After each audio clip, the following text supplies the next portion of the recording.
Gue mau upgrade PC jadul. Ganti GPU-nya dulu, bisa kenceng dah ya? Gue tanya dulu sekilas IT deh. Assalamualaikum teman-teman, saya Randy Ada, sekilas IT. Di sini saya mau upgrade PC. PC ini udah lama saya pakai ya. Dan sekarang harus di-upgrade supaya performanya naik. Tapi udah kosong ya. Di sini saya coba lepasin karena ketika saya mau pasang GPU yang 3 fan, nggak muat teman-teman. Tuh, lihat. Jadi ya udahlah, pengujiannya nanti saya lepas aja di sini, tesnya di luar casing supaya ya nggak ganti casing dulu lah. Jadi PC ini tuh speknya Core i3 Gen 10100F, ya udah lama saya pakai ya. Terus saya mau upgrade ya, tapi kebetulan saya lagi pegang RTX 5070 ya. Jadi gimana nih kalau misalkan Core i3 Gen 10 ini ditancap RTX 5070, apakah meledak? Atau enggak ya? Di sini saya juga akan tes pengujian gaming ya seperti biasa, terus benchmark sintetis, dan tambahannya lagi aplikasi AI ya. Jadi apakah si Core i3 Gen 10 ini masih kuat merender-render AI ya, yang zaman sekarang kan lagi rame AI, ditambah ini apakah enggak.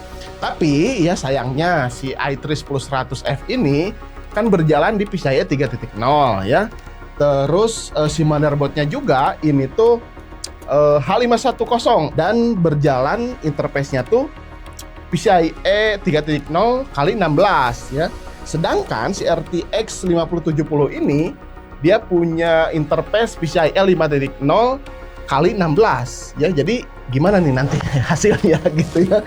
Oke, nggak usah lama-lama lah, saya juga penasaran gimana hasilnya. Sekarang kita akan langsung saja tancap ini ya. Let's go. Oke, tes game pertama Horizon Zero Dawn. 1080p presetnya ultra. Kalian bisa lihat usage prosesor udah kewalahan di 90%-an ke atas.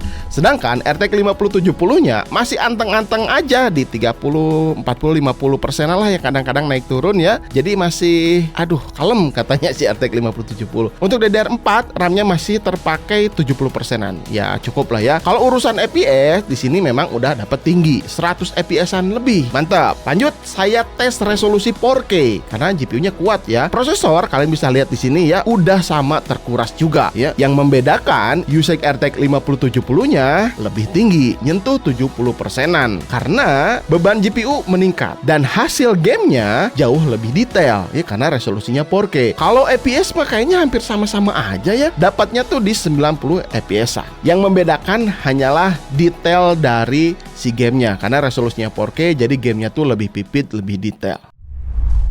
Game kedua, nah ini God of War ya. Langsung aja saya tes resolusi 2K dengan presetnya ultra. Game ini memang kerasa CPU bound, makanya FPS di sini tuh tertahan sama prosesornya. Kalian bisa lihat udah 100% itu. Aduh ya. Kalau usage-nya RTX 5070 masih di bawah 50%, masih enteng santuy. Ini bisa dibilang bottleneck ya karena performa tertahan sama si prosesor.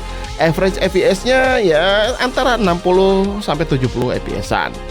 Lalu saya tes juga nih ya 1080p ya, FPS juga hampir sama tuh ya. Nggak ada beda jauh antara 60-70-an FPS.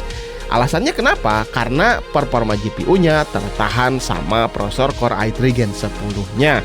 Jadi FPS ya mirip-mirip aja kayak gitu ya.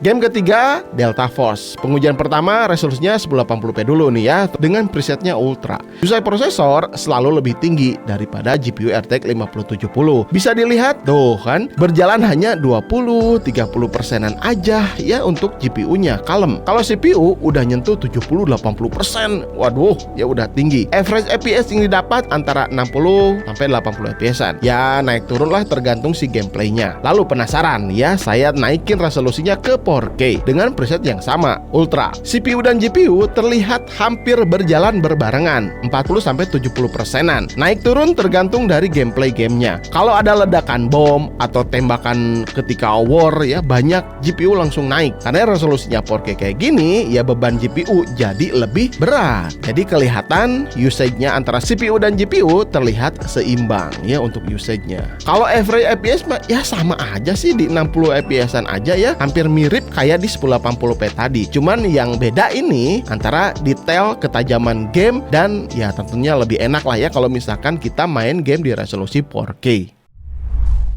Lanjut tes render BMW 27 ya. Ketika pakai Core i3 10100F butuh waktu 7 menitan. Dan ketika pakai GPU RTX 5070-nya cuman 6 detik aja selesai. Bayangkan seberapa jauh bedanya ya. Lalu di sini saya tes juga Comfy UI untuk generate AI. Ternyata masih lancar-lancar aja teman-teman. Cuman yang kerasa bottleneck ini pas lagi generate-nya ya.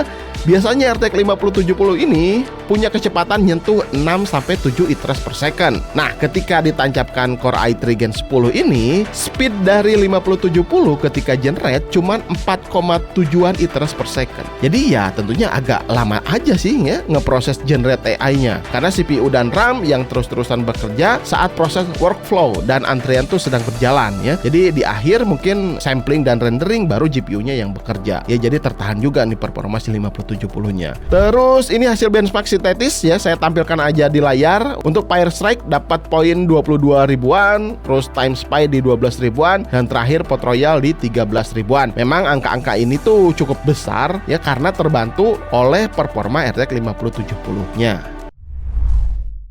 Akhirnya sudah selesai pengujiannya. Gimana menurut kalian? Tadi performanya ya di sini memang kalau misalkan kita anggap PC ini berjalan normal, ya normal aja ya. Cuman yang kerasa bottleneck tadi ketika dipakai main game ya, prosesornya udah full load gitu ya, si GPU-nya masih anteng-anteng aja segitu ya, 50%, 60%.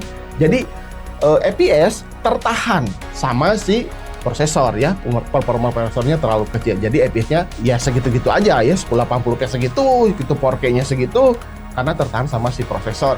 Terus di pengujian tadi Comfy UI ya untuk render AI ya, sama juga ya teman-teman, performa si RTX 5070 ini tidak maksimal. Biasanya speednya bisa 6-7 iteras per second ketika generate AI ya. Tapi ketika disandingkan dengan Intel i3 cuma 4,6, 4,7 ya iteras per second speednya.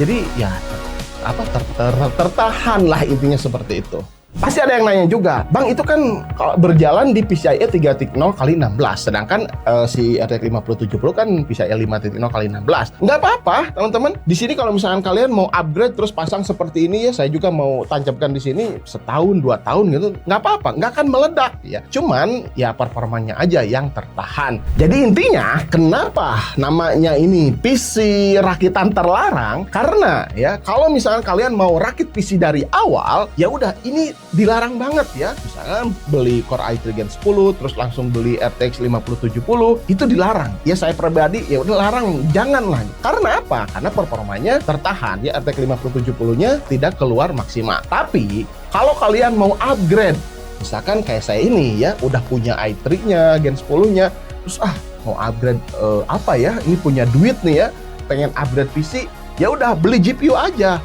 Misalkan beli RTX 4060 atau 4070 ya, 3060, boleh-boleh aja karena si 5070 ini ya tadi pas dilihat pasti tetap bisa berjalan normal, cuman ya ada bottleneck aja. Jadi intinya kalau misalkan kalian mau meningkatkan performa PC, ya udah mending upgrade GPU-nya dulu ya. Nanti bakalan kerasa tuh ya performa si PC itu naik signifikan. Terus lanjutannya setelah upgrade GPU, jangan lupa perhatikan power supply. Karena kan si pinnya ini tuh punya 12 P2x6, jadi pinnya tuh yang baru ya. Jadi power supply yang lama saya ini kan belum ada pinnya, jadi harus upgrade power supply. Misalkan saya pakai XPG Core Reactor 2 yang 750 atau yang 850 watt, supaya nanti nggak usah pakai converter lagi. Oke, gitu aja teman-teman. Jadi kalau misalnya kalian mau upgrade PC, saya sarankan upgrade GPU dulu. Mudah-mudahan video ini bisa bermanfaat. Jadi kalau kalian mau upgrade PC nggak bingung ya, karena saya udah tes ya. Sampai ketemu di video berikutnya. Saya Randy Hadas, Kelas IT. Assalamualaikum warahmatullahi wabarakatuh. Salam teknologi.